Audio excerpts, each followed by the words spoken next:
గత కొన్ని సంవత్సరాలుగా అనేక నేరాలు ఘోరాలు పెచ్చుమీరిపోతున్నాయి.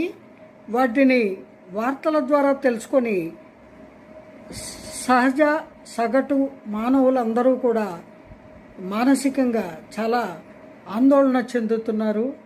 అలాగే ప్రభుత్వాలు కూడా కొంత శ్రద్ధగా ఆ అంశం పట్ల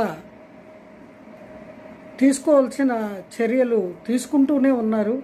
అయినా నానాటికి క్రైమ్ రేటు తగ్గట్లా పెరుగుతోంది. మనుషుల మాన ప్రాణాలు అంత చీప్గా ఉన్నాయండి, నాకు అర్థం కావట్లేదు. మరి జంతు బలులు ఇవ్వడము, జీవహింస చేయడము మహానేరము, పాపము అని ఒక పక్కన ఎలుగెత్తి చాటుతున్నాము, బాధపడుతున్నాము.